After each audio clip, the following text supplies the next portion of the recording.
हम सब लोग जो सत्संग करते हैं, कहीं ना कहीं हम एक गुरु शिष्य परंपरा के अधीन अपना स्वाध्याय पठन पाठन करते हैं। और मुख्यतः हमको वो विचारों की जो दिशा है गुरु शिष्य परंपरा में, वो हमको मिली है गुरुदेव स्वामी शिवानंद जी महाराज, जो कि दिव्य जीवन संघ शिवानंद आश्रम ऋषिकेश के संस्थापक रहे हैं। 1936 में उन्होंने दिव्य जीवन संघ की स्थापना की। वैसे तो जीवन होता ही दिव्य है, किन कारणों से उनको जीवन के साथ दिव्य शब्द का इस्तेमाल करके दिव्य जीवन संघ प्रयोग करने की आवश्यकता महसूस हुई होगी, हम उसका विश्लेषण ही कर सकते हैं। जब जब जीवन मनुष्यता अपने विचारों को, अपने आचरण को धर्म के मार्ग पर नहीं रख पाती और कुछ ऐसे विचार, कुछ ऐसे कार्य मनुष्यों के द्वारा होते हुए प्रतीत होते हैं, तब हर युग में, हर काल में महापुरुष आते हैं और पुनः याद दिलाते हैं कि तुम्हारा जीवन प्रभु के कार्य करने के लिए है, उसका प्रभु से संबंध आपको हर समय याद रखना है। और शायद यही कारण रहा होगा कि स्वामी शिवानंद जी ने 1936 में दिव्य जीवन संघ की स्थापना की, जिसमें कोई भी मनुष्य, कोई भी नागरिक किसी भी देश का जो अपने जीवन को धर्म के मार्ग पर चलाने के लिए संकल्पबद्ध होना चाहे, वो दिव्य जीवन संघ का सदस्य बन सकता था। ये एक स्वैच्छिक आवाहन था स्वामी जी का। और जब कोई संस्था की स्थापना होती है तो उसमें कुछ निर्देश आवश्यक होते हैं। जो भी सदस्य दिव्य जीवन संघ या दिव्य जीवन को अपनाएंगे, उनका प्रश्न होगा कि अब हमको करना क्या है। और हर किस्म के मनुष्य, हर किसी का अपना अपना बौद्धिक विकास, दुनिया भर में के विभिन्न हिस्सों में रहने वाले, भारत में सब राज्यों में रहने वाले सबको जब ये बतलाना हो कि दिव्य जीवन जीना कैसे है, तो स्वामी जी ने उसका सार बताया। दिव्य जीवन का सार: भला बनो, भला करो, बी गुड, डू गुड। ये दिव्य जीवन का या धर्म का सार बतलाया उन्होंने।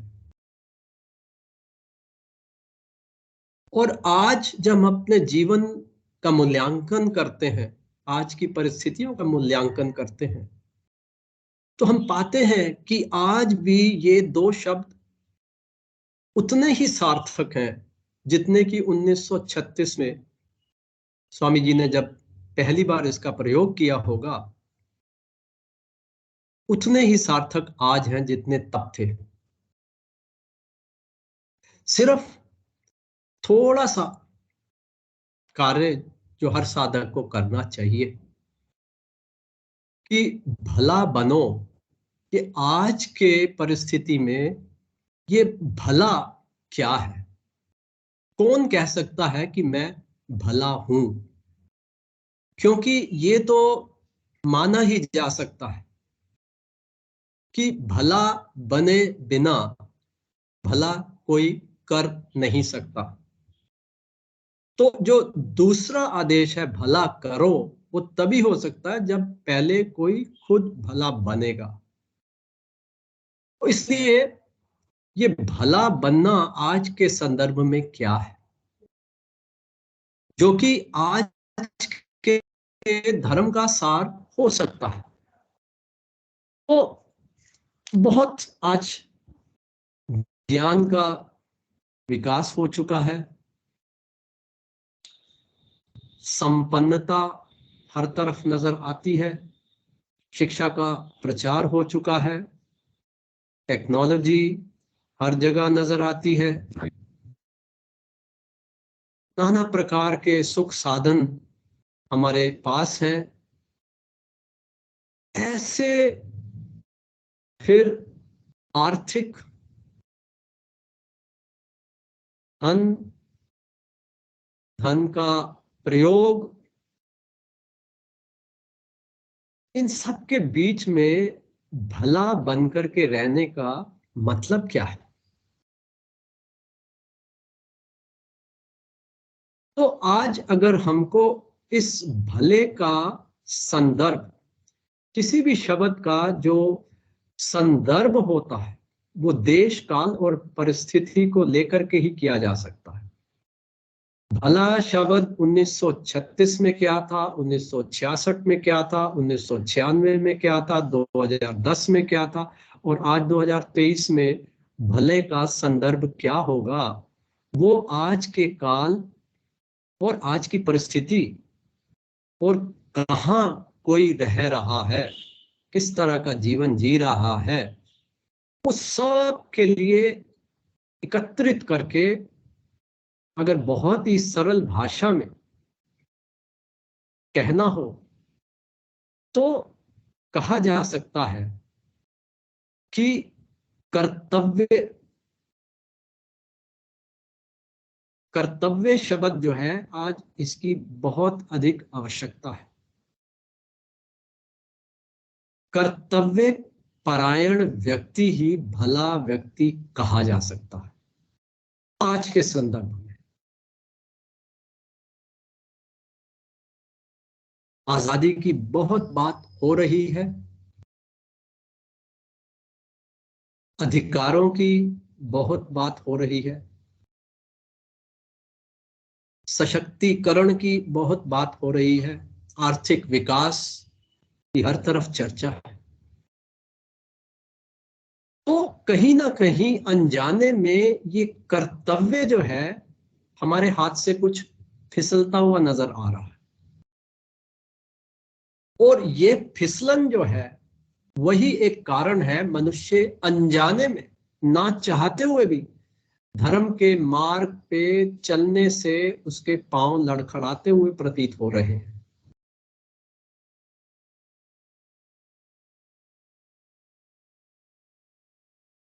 इसलिए आवश्यक हो जाता है कि हम अपने ध्यान में, अपने चिंतन में, अपने दैनिक जीवन में अधिक से अधिक समय इस बात पर लगाए कि क्या मैं अपने सब कर्तव्य निभा रहा हूं, क्या मैं अपने कर्तव्य का पालन कर रहा हूं, क्या कर्तव्य है, कैसे करना है, ये मनुष्य की आजादी के ऊपर छोड़ा जा सकता है।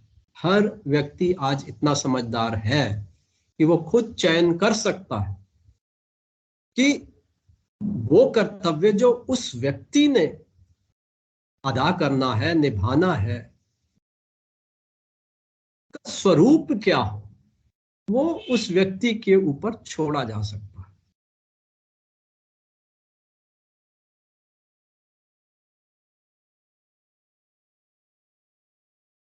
जो व्यक्ति अधिकार से अपना ध्यान हटा करके कर्तव्य की तरफ कर सकता है, वो कौन व्यक्ति हो सकता है? इतनी विविधता के बीच में हमने अगर एक रेफरेंस बनाना हो, एक नॉर्मल बनाना हो, जिसके ऊपर हम ये कह सकते हैं कि इस व्यक्ति के पास सामर्थ्य है, साधन है, ये अपने कर्तव्य की तरफ ध्यान इसको देना चाहिए, दे सकता है। बहुत गरीब आदमी, बहुत पिछड़ा हुआ आदमी, शोषित आदमी, वंचित आदमी, उनके लिए अभी हम कर्तव्य की बात ना करें। उनको अधिकारों की आवश्यकता है, उनको संरक्षण की आवश्यकता है। हमारे देश के संदर्भ में कोई भी व्यक्ति आज अगर थोड़ा बहुत शिक्षित है, उसके पास कमाई का कुछ साधन है और वो इनकम टैक्स दे रहा है, कुछ ना कुछ इनकम टैक्स दे रहा है। एक तो वो इनकम टैक्स देना अपने आप में कर्तव्य है, क्योंकि वो कर्तव्य निभा रहा है इनकम टैक्स देने का, तो इसलिए उसको कर्तव्य परायण वाली श्रेणी में गिना जा सकता है। ऐसे व्यक्ति को ध्यान केंद्रित करना चाहिए कि इस कर्तव्य परायण करने की अपनी आदत को मैं इनकम टैक्स देने से आगे और कैसे बढ़ाऊं, कैसे विकसित करूं, कैसे मैं एक पैकेट बिस्किट का लेकर के बाहर किसी रेड़ी वाले को जाकर के दे दूं, कैसे मैं सैंडविच बना करके किसी ठेली वाले को दे दूं, कैसे मैं पराठा या रोटी बना करके ऐसे ही झाड़ू लगाने वाले किसी व्यक्ति को दे दूं, कैसे मैं छुट्टी वाले दिन 1 दर्जन केले लेके किसी अस्पताल में मरीजों के साथ जो आए हुए उनके साथी परिवार के सदस्य बैठे हुए चिंतित परेशान होते हैं, उनको जाकर मैं केला खिला करके उनको थोड़ा सा सांत्वना दे दूं, कैसे मैं अपने घर के सामने पार्क में लगी हुई रेलिंग को आधा घंटा साफ करने में लगा दूं। ये कुछ उदाहरण है जिससे कि हम अपने कर्तव्य करने के मांसपेशियों को और मजबूत कर सकते हैं, और करना चाहिए, क्योंकि ये कर्तव्य आज के संदर्भ में सिर्फ कर्तव्य नहीं है, ये धर्म का स्वरूप है। ये हमें आईने में अपने आप को भला व्यक्ति दिखाता है। इसके बिना अपने आप को कोई कैसे भला कह सकता है?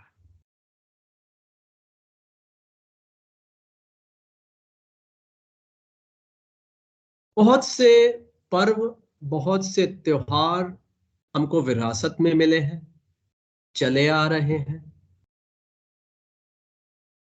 होली का त्योहार है, हर कोई रंग लगाता है। दिवाली का त्योहार है, दीप जलते हैं। जन्माष्टमी है, रामनवमी है, ईद है, क्रिसमस है। ये हमको विरासत में मिले हुए पर्व हैं।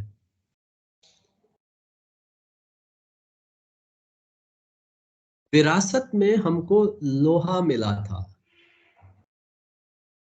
उस लोहे से हमने स्टील बनाया, स्टील से मिलाकर के हमने एलॉय बना दिए, एलॉय से दूसरे मटेरियल्स बना दिए, फ्रेम्स बना दिए, फर्नीचर्स बना दिए। आज बिल्डिंग्स बन रही है, हवाई जहाज बन रहे हैं, रॉकेट बन रहे हैं। तो ये रॉकेट हमको हमारे परदादा ने नहीं दिया था, हम बनाया है। उसी प्रकार पर्व और त्योहार में से, उसके लोहे में से हमने कौन सा स्टील, कौन सा एलॉय, कौन सा फ्रेम, कौन सा रॉकेट, कौन सा जहाज, क्या बनाया हमने? बनाना है। करवा चौथ पे उपवास रखना अच्छी बात है,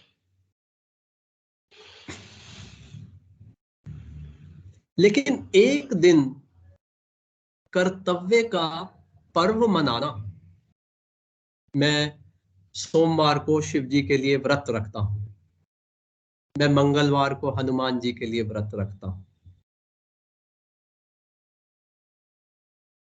मैं कौन से दिन कर्तव्य की देवी के लिए कर्तव्य पूजा करूं, जिस दिन मैं सिर्फ कर्तव्य की तरफ ध्यान दूंगा। वो हफ्ते में एक दिन हो सकता है, एकादशी 15 दिन में एक हो सकता है, महीने में एक हो सकता है, 3 महीने में एक हो सकता है, साल में एक हो सकता है। या आप राम नवमी मनाते हैं, 9 दिन मनाते हैं, 9 दिन कर्तव्य के दिन क्यों ना मनाए जाए, जिसमें हम सिर्फ कर्तव्य की तरफ ध्यान दें, और उस ध्यान देने को कार्यान्वित करते हुए हम अपने आप को अपनी नजरों में भला देखें, भला समझें, भला जानें, और अपने अंदर छुपी हुई भलाई को अभिव्यक्त होने का एक अवसर दें। हो सकता है हमारे अंदर बैठी हुई भलाई बाहर निकलना चाहती हो, हमारे द्वारा भलाई बाहर आना चाहती हो। कैसे होगा ये कार्य, कौन करेगा? हमारे लिए कोई और कार्य नहीं कर सकता, हमारा कार्य हमको खुद ही करना होगा।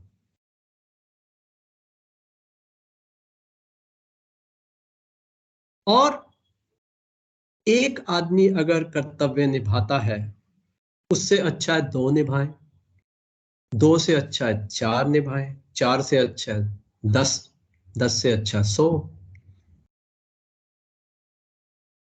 और जब संगठित रूप में मनुष्य कोई भी कार्य करता है, तो उसकी ताकत कई गुना बढ़ जाती है, उसका प्रभाव कई गुना बढ़ जाता है।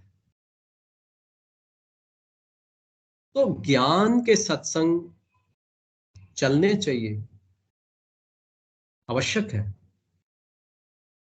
लेकिन कर्तव्य निभाते हुए सत्संग का भाव महसूस करना, भाव रखना, कि जो भी मनुष्य कर्तव्य निभा रहा है, कर्तव्य परायण है, कर्तव्य का पालन कर रहा है, हम सब आपस में संगठित महसूस करें, एक दूसरे के सत्संग का प्रभाव एक दूसरे से ग्रहण करें। कर्तव्य का रिश्ता एक बहुत ही ठहरा हुआ विश्वसनीय रिश्ता होता है।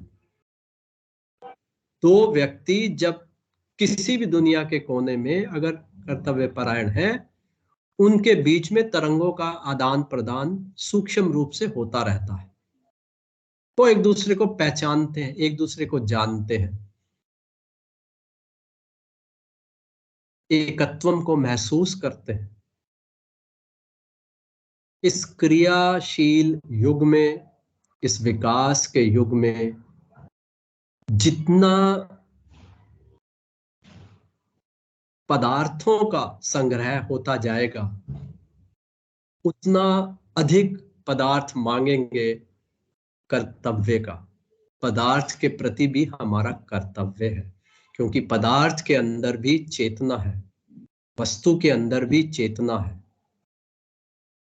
हमारा सेल फोन सफाई मांगता है, वैसे ही जैसे कि हमारा शरीर सफाई मांगता है। हमारा लैपटॉप का कीबोर्ड, उसके दो कीज के बीच की जगह उतनी ही ध्यान पूर्वक सफाई मांगती है, जितना कि हम आंखें बंद करके मेडिटेशन में ध्यान लगाते हैं। भी होगा जब हम अपने अंदर सोई हुई कर्तव्य करने की इच्छा को बढ़ावा देंगे। हर कोई जानता है कर्तव्य क्या है। Every right has a corresponding duty.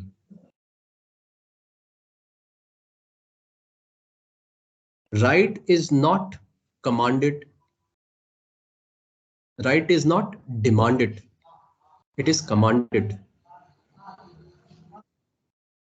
कैसे? कर्तव्य के द्वारा। जो व्यक्ति कर्तव्य की तरफ पूरी तरह से केंद्रित होता है, उसको कभी अपने अधिकार का प्रयोग करने की आवश्यकता नहीं होती, क्योंकि उसको सब कुछ अपने आप ही मिल जाता है। धन, दौलत, सम्मान, सब कुछ अपने आप चल के आते हैं, जो व्यक्ति कर्तव्य का पालन कर रहा होता है। इसलिए आज के युग में भला बनो का अर्थ लिया जा सकता है कर्तव्य परायण बनो। हर समय ध्यान ये हो कि मेरा कोई कर्तव्य रह तो नहीं गया, मैं अपने कर्तव्य का निर्वाह कर रहा हूं। तो आदमी अपने आप धर्म पर चलता हुआ अपने को महसूस करेगा, अपने आप प्रभु की कृपा को प्राप्त करेगा, अपने आप एक नए आनंद को अपने अंदर अनुभव करेगा, जो कि उसका जन्मसिद्ध अधिकार है। ओम शांति शांति शांति।